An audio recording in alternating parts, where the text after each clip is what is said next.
Hi, I'm George Maestri, and today we're going to look again at threads and screws. And in this case, we're going to create an inverse of a bolt, which would be a nut. So we're going to learn how to do threads that go on the inside of something. So let's go ahead and get started. I'm going to actually start off with a scene called nutstart.ma. And it's actually just the bolt. And so what we're actually going to do is use the threads of this bolt that we built previously to create the inner threads of the nut. And so that way they'll match up precisely. So first thing I'm going to do is I'm actually just going to go ahead and duplicate this and just move it to the side, so that way we have it as reference, and then when we finish the project, we'll have it to make sure everything fits. So I'm just going to go ahead and hide this by hitting Control H. Now, let's go ahead and turn this into the opposite of what it is. We can do this by going into a side or a front viewport, and let's go ahead and first off take the top off of this bolt. So I'm going to go into face mode, and I'm just going to go ahead and select these faces here that are kind of towards the top of that shaft and hit delete. And so now I've kind of got this object basically almost separated, but we still have this kind of inner loop here. So I'm going to go ahead into edge mode, double click on that, and then go into one of my orthographic viewports and then just kind of scale that down just a little bit. Actually move it so that it's flat. And if I want to, I can go into vertex mode here and just select the very bottom row of vertices and scale those so that they're at 0. So now we have a flat top and a flat bottom. But the thing is that the bottom and the top aren't exactly the same. If we go into edge mode here, you'll see that this top has the edge a little bit closer to the outside, and it's a little bit different on this one. So I'm going to go ahead and select that and scale that up. So again, it pretty much matches.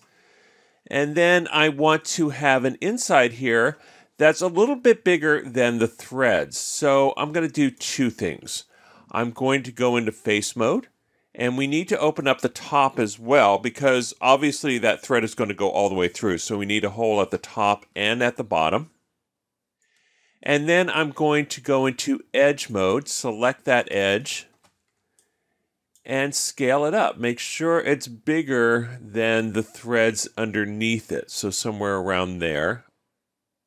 Bigger is probably better than smaller. So let's just go ahead and make both of these a little bit big. We can always bring them down if we need to. So somewhere around there. And you can see here is the inside of those threads. So now that we have this, we can start to use the thread to create the inside. So I'm going to go back into face mode and select this entire top structure, which is going to become our nut.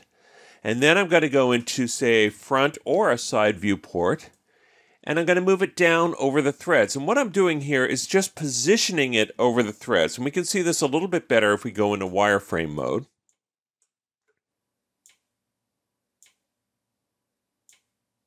So I'm going to go ahead and reselect this. I'm just hitting greater than to select the whole thing. And as you can see, I can move this up and down. And what I want to do is position this over the threads. And if you'll notice here, this thread here kind of hits the top of this right around here, and the bottom one hits right around here. So I'm looking to get kind of an even positioning of this over that thread. And so this is really kind of just a guideline. So I want these threads to be approximately as tall as the nut. So let's go ahead and then select up to, but not including, the top of that. So you can see here I've selected just the threads, but not the nut. And I'm going to go ahead and hit delete. And what that does is it just leaves the portion of the threads that are within the surface of that nut.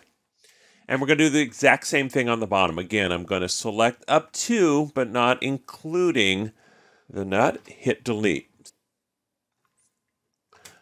So now I've got all my surfaces. So I've got this surface here and this surface here. But what I want to do is I want to reverse this surface. So I'm going to go ahead and shift double click on this and then hit greater than a few times just to select all of that, and we're going to go into Mesh Display Reverse, and that just flips the normals. So now all the normals are facing inside rather than outside.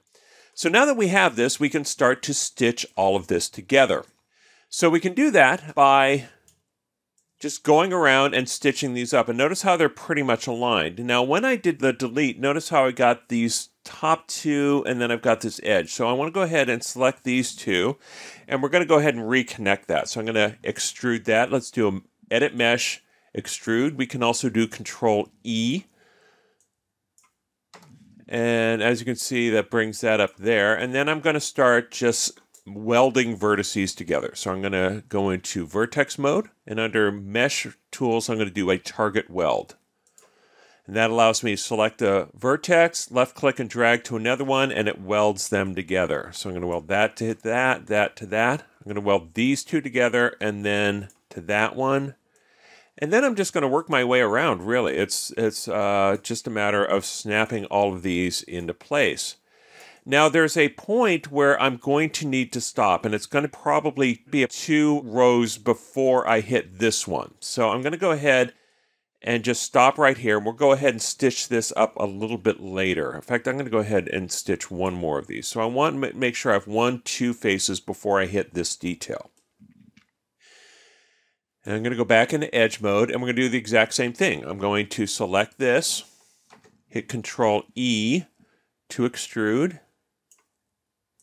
But this time I only have 1 instead of 2. And then go into Vertex mode, and let's start doing more target welds. So again, I'm going to weld this one to that one, snap these two together, and then we're just going to go along that top edge again. So as you can see, what we're doing here is we're basically just kind of stitching this up. And again, I'm going to stop a little bit short of this one just to make sure that I have enough room to kind of put it all together. I'm going to actually do one more here. So again, I want 1, 2 before that edge there. Now, if we take a look at this a little bit more closely, you can see that we have this edge here, which is kind of coming up towards the top. And then on the other side, we kind of have the opposite. We have like an edge more along the bottom. We have this close edge along the bottom that needs to kind of reconcile into the geometry. So let's go ahead and start with this one here, which has the detail towards the top. So what I want to do is make sure that this edge here from this connection to this connection is pretty clean. So I'm going to go ahead and select this one here. And again, extrude using Control E. And I'm going to go ahead and move that down. And I'm also going to add 1 divisions because I will have 2 edges here that I need to connect in. So once I have that, I'm just going to move that up. It doesn't really matter where we have this. I'm going to go back into Vertex mode, and then we're going to do some snapping here. But actually, before we do that, I'm going to select this edge here, and we're going to do a slide edge. So let's do Mesh Tools, Slide Edge, and you middle click and drag. And I want that to be as close to this one as possible. So I maybe even err on the side of being a little too close to this, because this is the one that's going to have to fade out here. So I want to make sure that this edge and this edge are reasonably well aligned. So once I have that, I can go back into Vertex mode, and under Mesh Tools, we'll do Target Weld. So I'm going to weld this to that, this to that, and this to that. And notice how we've got this detail, and it's starting to kind of fade in. And now we've got this little area to fill in, but notice how it has 1, 2, 3, 4 sides, which makes it pretty easy to fill in because it's going to be a 4-sided object. It's going to be a quad. I'm going to go into Select mode, hit Control E to extrude. And I want to make sure I can see these edges, so I'm just going to move them up out of the way, and then we're going to just do some snapping here. So again, Vertex mode, Target Weld. This welds to that. And this welds to that. So now we've kind of got this put together. So let's go ahead and select our object and hit 3 to smooth it and see how that looks. And that looks actually pretty decent. So I'm going to go back and hit 1 to unsmooth my object. And let's go ahead and do the rest of this. So again, I need to fill in this area. So I'm going to go into edge mode here, select these two edges, and extrude using Control E. Now if we want, we can go into the top view here and we can kind of see where this is going here. And I'm actually just going to go into my scale and move tool. So I'm going to scale and move this so that it's right about where we want it here. So as you can see, I just want this edge to be aligned with these edges here. And I want it to start to fade in. Again, this is going to go to 0 here. So I want this to kind of start to fade into this point. So it's pretty close. We'll go ahead and tweak it as we go. So again, vertex mode, and let's do some snapping or welding. Weld. And again, we've got the exact same pattern here, except with just a little bit different. But again, we can fix that by welding. So I'm going to hit Control E to extrude. Go back into vertex mode. And let's go ahead and target weld. That welds to that. That welds to that. There we go. So now it's just a matter of tweaking. So if I go into object mode here and hit 3 to smooth, you can see this one, it's got this little bump here. So we need to work with it just a little bit more. So again, you can see I've got some vertices here that probably need to go a little bit smaller. So again, I'm trying to get this to kind of, this thread to kind of fade in just a little bit here. So as you can see, what I'm doing here is I'm just moving these in just a bit so that this thread kind of comes in a little bit more gradually, and that will help sell this. And so let's go in object mode, hit 3, and there we go. That's pretty close. So let's go ahead and unhide what we have. So I'm going to go ahead and show last hidden. And there we go. So there's my bolt and my nut. And you can see how they basically fit. So as you can see, modeling a bolt or an inverse thread is pretty straightforward. You just need to make sure that you get your topology right, try to avoid triangles, and it should all stitch together. Now, the one thing is that we've just done the top, but we also still need to do the bottom, but that's done exactly using the same process. So I'll go ahead and leave that up to you.